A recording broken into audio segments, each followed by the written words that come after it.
membahas 7 bab ya.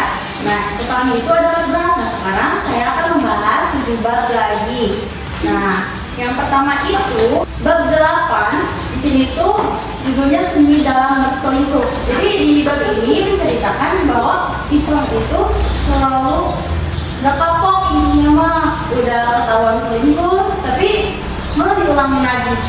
Udah gitu dimaafin sama ceweknya namanya Angel. Udah gitu mohon sampai nangis-nangis. Ternyata apa? Air mata buaya.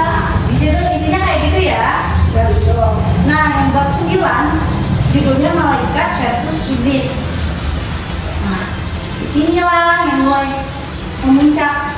Jadi dia tuh si Ipang tuh punya teman cowok, punya teman tapi bukan cuma ngasih tahu yang baik, tapi malah menjerumuskan ke yang negatif. Si Ipang tuh udah mau kayak gitu ya, tapi malah diajak hal yang gak benar gitu.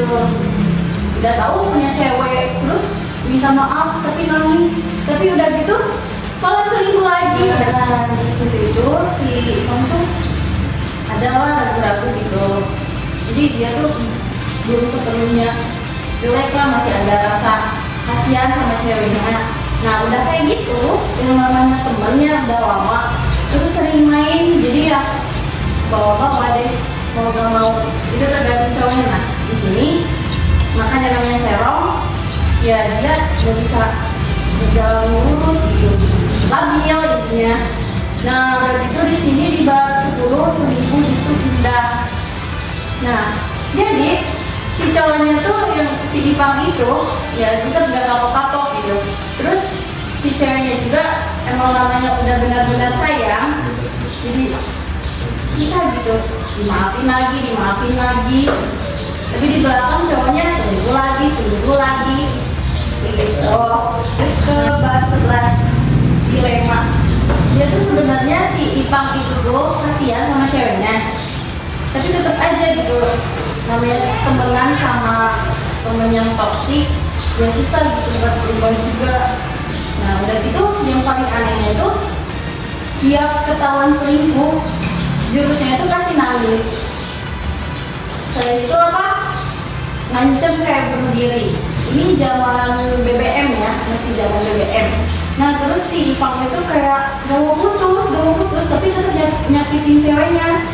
Kayak misal ceweknya pengen putus, tapi si Ipang itu gak mau, malah pakai jurus kayak ini. Nah, jadi intinya ngancem kayak ngecelakain diri sendiri, ngelukain diri sendiri kayak gitu. Nah, jadi kan ceweknya kasihan gitu. Di bab 12 judulnya Getirnya Romansa. Nah, di sini itu si Angel itu jadi kasihan kan karena dia tuh kayak gitu lagi. Si Angel itu lagi keluar rumah. Nah, pas banget lagi di coffee shop, pokoknya kayak gitu ya, tempat nongkrong. Nah, dia tuh ke situ sama temen-temennya. Tapi temennya si Angel itu namanya Deno. Nah, ketahuan di situ. Nah, dari belakang kan kelihatan. Nah, dia tuh nggak curiga ya. Terus dia nyamperin, udah gitu kayak nyapa gitu ya, kayak biasa.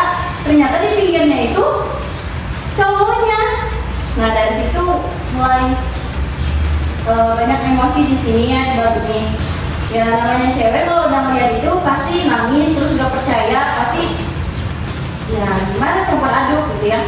Nah, udah gitu si Ipangnya tuh kayak malah nyala gitu, enggak gimana padahal di situ kelihatan. Nah, di situ si Dadoknya juga kayak ya gitu sikapnya, bodo amat, padahal itu temennya sendiri.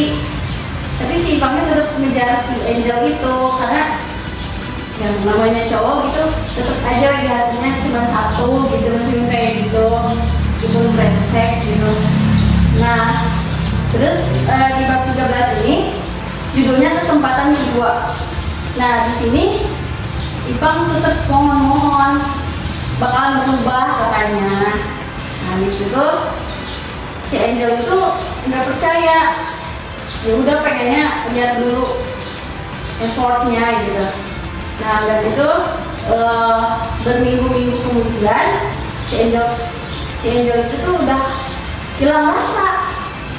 Nah malahan apa, si Ipangnya itu jadi berhenti cari-cari cewek lain karena yang dia cuma si Angel. Nah di situ mulai ada penyesalan. Nah di 14 ini judulnya I love you. Nah di situ dia tuh si Ipang itu udah mulai berubah, mulai dari kebiasaannya. Kan biasanya dia itu nongkrong kesana kemari main sama temennya. Nah ini dia udah nge-cut off si temennya karena dia udah sadar gitu, ternyata dia tuh temennya tuh toksik gitu, gak baik buat hidupnya. Karena selama ini dia itu selama berteman sama si temennya itu hidupnya tuh malah gak benar gitu. Intinya kayak misal kerja apapun itu juga jadi hampa, terus rezekinya juga jadi kurang gitu. Pokoknya hampa hari-harinya. Di situ ada penyesalan yang benar-benar nyesel. Dari situ hidupnya udah mulai gak tahu arah, tapi lama-kelamaan dia mulai berubah. Nah, jadi dari cerita ini intinya ada pesan moralnya. Jadi sebagai manusia mau cewek atau cowok, kalau kita udah punya satu orang ya udah satu aja gitu. Karena namanya penyesalan itu pasti di akhir gitu. Nih ya. Terutama buat cowok juga udah pasti si cewek itu kalau udah hilang rasa ya udah benar-benar amat. Tapi si cowoknya tuh ya misalnya tuh nyesel banget gitu, nggak akan ada sosok cewek lagi yang kayak gitu, yang udah support dari awal malah diselingkuhin gitu.